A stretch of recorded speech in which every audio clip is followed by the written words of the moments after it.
Hey folks, it's Brian. I'm gonna do a little something commentary about the Rock and Roll Hall of Fame. This is being recorded about a week after, well, actually, 5 days after, the induction ceremonies in New York, and congratulations to all the inductees, especially a few of my favorites, like Yes, who I pretty much it was they were one of the first acts I listened to on album rock radio. Journey, I'm a little upset that Steve Perry didn't sing with him. It would have been nice to see the original five of Raleigh, Perry, Shone, Valerie, and either Angela Delmar or Steve Smith sing together the most successful version of that band. But who knows? But of course, you can't have everything. And of course, Joe Baez, who probably more than anything, she not only is one of the most socially active of all the inductees, but she also was the probably a woman who influenced a lot of female vocalists, not just in folk, but in rock, country, you name it. She influenced everybody, and I just pretty much every time I ever hear her sing the version of "Swing Low Sweet Chariot" from Woodstock, I have to run around the house and make sure that all the glass is still intact. Anyway, what I want to talk about though is the class of 2018. That November's gonna be coming up sooner than you think, and in a few months, they're going to make the announcement of who the final 12 are. As it stands right now, the first time inductees look like probably Snoop Dogg, Mary J. Blige, Sheryl Crow, and Dave Matthews Band probably, and Counting Crows. But I want to talk about the artists I want to see in the Hall of Fame. Who either have been on the ballot before, who haven't made it, or who have been passed over, and hopefully this year will be their year. Starting off with Journey getting inducted this year, there is a good chance that Foreigner might get inducted, and of course, let's face it, they you basically go back to 1970.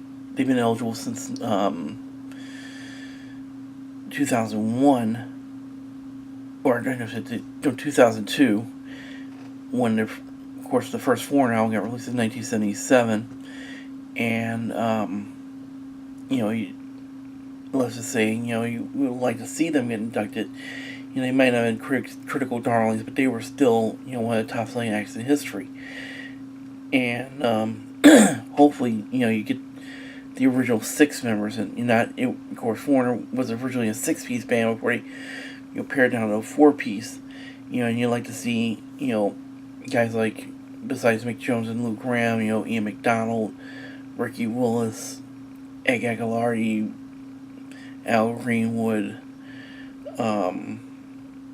Dennis Elliott, all getting inducted in the Hall. Another actor I'd like to see get in.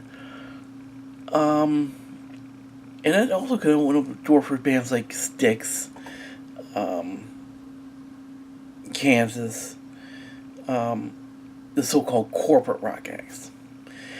And let's go now to the 80s. I mean, 80s hard rock, and the two leading cans from that genre or era are Bon Jovi and Def Leppard. Def Leppard, if it wasn't for a certain album called Thriller, Pyromania would have probably had a couple of weeks, 2 or 3 weeks at number one, or maybe longer at number one. But that album still is probably one of the greatest selling hard rock albums in history.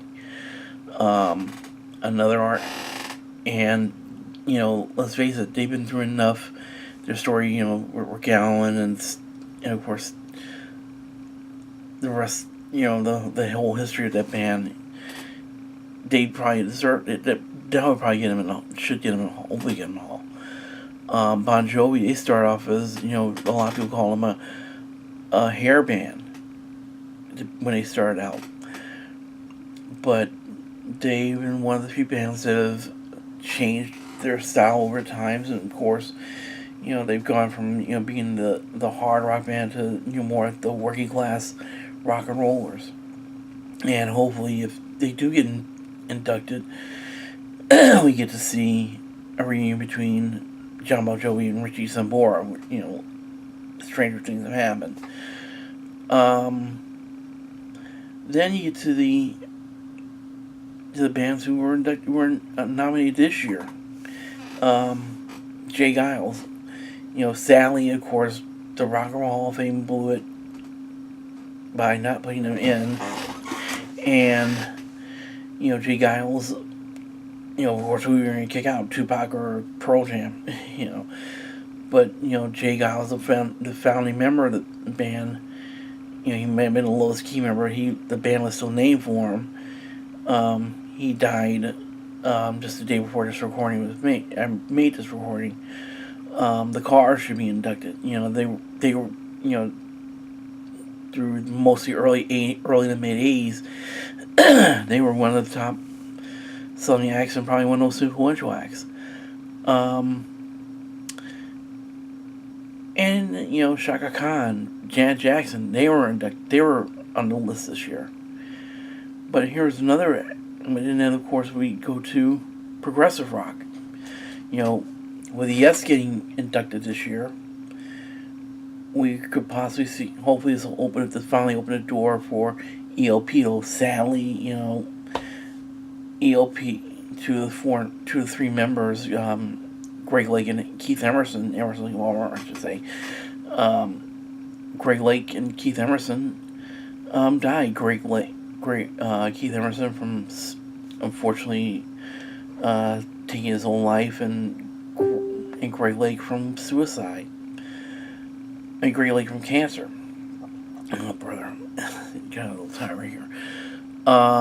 Doing stream of conscious thing.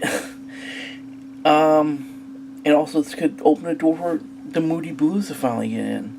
They've been on the ballot before, and they are, they were the ones who made the first progressive album with Days of Future Past, and of course, they were one of the top selling acts of the late '60s, early '70s, and maybe some crazy. Of course, Jethro Tull, another progressive band who should be in, but the one band that I think couldn't be a long shot, but they should get some notice. King Crimson. This is probably the band that really started the out there progressive rock, progressive movement. They were, Court of Crimson King is still one of the top favorite albums of all time by progressive fans. And you also have, the later period, of course, Court of Crimson King, their debut album, and their latter period stuff, Large Italian Aspects, Stars on Bible Black, Red, that lineup should be great, but again, you're gonna be missing two or three key members because the three lead singers they had in that period, 3 to 4 lead singers they had, 3 of the 4 lead singers they had in that period, Great Lake, Boswell, and John Wetner are no longer with us. And then of course you have some bands who, there's female artists who should be in. The main female artist who's been snubbed the most is Pat Benatar. She's been eligible since 04,